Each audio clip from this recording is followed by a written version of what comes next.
আসসালামু আলাইকুম দর্শক, দুইটা ছোট ছোট শব্দ ফটোকার্ড দিই, হ্যাঁ, মানে ফটোকার্ডের টেক্সট দিই, তারপরে বাদবাকি আলোচনায় যাই।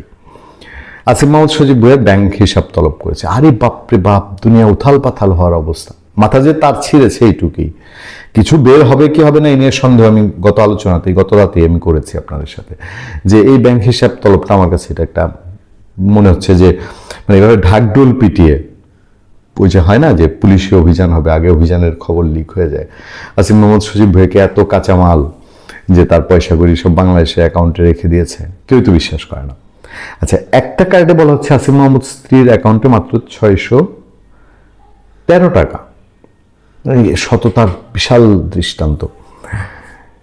এই অ্যাকাউন্ট যখন সে ঘোষণা করে, বাংলাদেশ ব্যাংক যখন তলব করেছে তার অ্যাকাউন্ট, তখন যখন ঘোষণা করলো সে পাবলিকের সামনে 24 ঘন্টার মধ্যে তার অ্যাকাউন্টের স্ট্যাটাস সে নিজেই জানাবে, তখনই আমি বলেছি নাটক বন্ধ করো প্রিয়, মানে এই নাটকের তো কোনো অর্থ হয় না। তো তার স্ত্রীর অ্যাকাউন্টে 613 টাকা আমরা জানলাম, জাতি জানলো। এর ফাঁকে এক সাংবাদিক, দুষ্টু সাংবাদিক খোঁচা মেরে দিয়েছে একটা, আপনি তো দেখি হাসিনার চেয়ে বড় স্বৈরাচার হয়ে উঠেছেন। আসিফ মাহমুদের বিরুদ্ধে কেউ কিছু লিখলেই সেটা রিপোর্ট দিয়ে উড়ায় দেওয়া হয়। গাজীপুরের সিটি কর্পোরেশনের সিইও নিয়োগে দুর্নীতি সংক্রান্ত একটি রিপোর্ট গতকাল আসিফ মাহমুদ তার আইটি টিম দিয়ে সরিয়ে দিয়েছে জাওয়াদ নির্ঝর, প্রবাসী সাংবাদিক। আচ্ছা, এবার আসেন এই ভদ্রলোকের বিরুদ্ধে যখন দুর্নীতির তলব করা হয়েছে তার মাথা থাকে, মানে তার অ্যাকাউন্ট তলব করা হয়েছে, চারদিকে তো দুর্নীতির আলাপে সয়লাভ, যে আসিফ মাহমুদ খেয়েছে আর খেয়েছে, কোত্থেকে খায় নেই এটা খুঁজে পাওয়াই মুশকিল। এবং এই লোকের আমলে বাংলাদেশের স্থানীয় সরকার মন্ত্রণালয়, ক্রীড়া মন্ত্রণালয়, সবচেয়ে বড় ডিজাস্টারগুলোর এক একটা ঘটে গেছে। বাংলাদেশে এমন পাগলকে খুঁজে পাওয়া যাবে যে আসিফ মাহমুদ সজীব ভুঁইয়া বাংলাদেশের স্থানীয় সরকার ক্রীড়া মন্ত্রণালয়ে থাকা অবস্থায় সফল বিশাল কাজের দৃষ্টান্ত স্থাপন করেছেন, এরকম বলবে, এরকম একটা দুইটা পাগল আমাদের সামনে একটু হাজির করবেন তো আপনারা দেখতে চাই এমন পাগল কেউ আছে কিনা। প্রেস কনফারেন্স করেছে, কি বলছে জানেন? সিটি কর্পোরেশন নির্বাচনে মেয়র প্রার্থী হওয়ার সিদ্ধান্তের পর সরকারের পক্ষ থেকে ব্যাংক হিসাব তলব করা হয়েছে বলে অভিযোগ করেছেন অন্তর্বর্তী সরকারের সাবেক উপদেষ্টা ও এনসিপির মুখপাত্র আসিফ মাহমুদ সজীব ভুঁইয়া। তিনি দাবি করেন বিষয়টি রাজনৈতিকভাবে উদ্দেশ্য প্রণোদিত।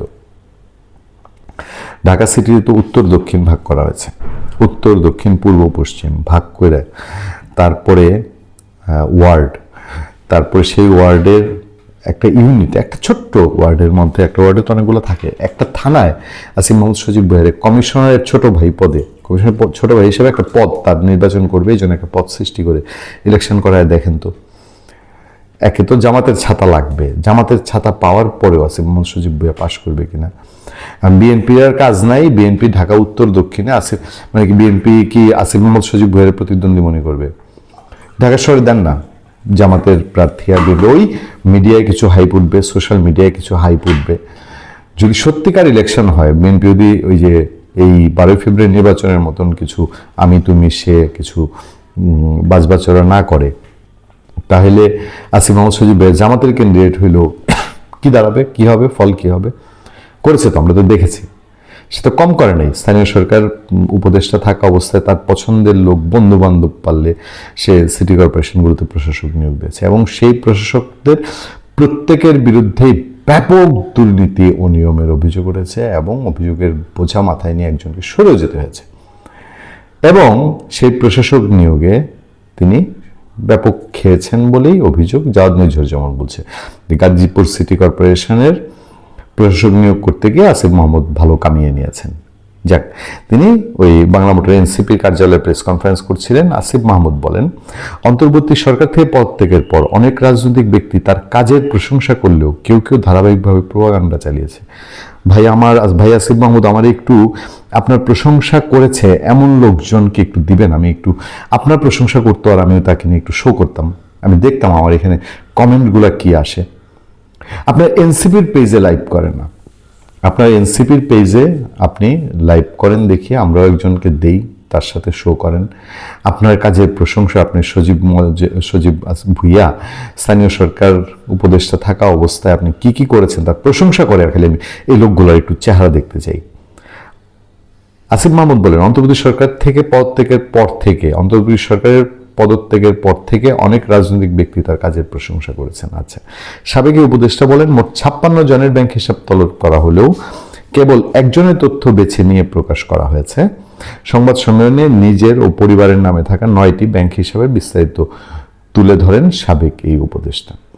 আওয়ামী লীগ সরকারের সময় বহু রাঘব বোয়াল আমরা চিনি, আমরা দেখেছি নিজের নামে পরিবারের নামে টাকা রাখে না। এটা হচ্ছে যখন দুর্নীতি দমন কমিশন কিছু নাড়াচাড়া করলো না 111 গভর্নমেন্টের সময়, এরপর থেকেই রাঘব বোয়ালরা বুঝে গেছে যে নিজের নামে ব্যাককেলের রাঘব বোয়াল কিছু ধরা পড়ে যায় এগুলো করে, কিন্তু মেইন রাঘব বোয়াল যারা, এরা টাকা পয়সা নিজের পরিবারের শালা, শ্বশুর, দুলাভাই, শালি এদের নামে রাখে না। টাকা কি করে?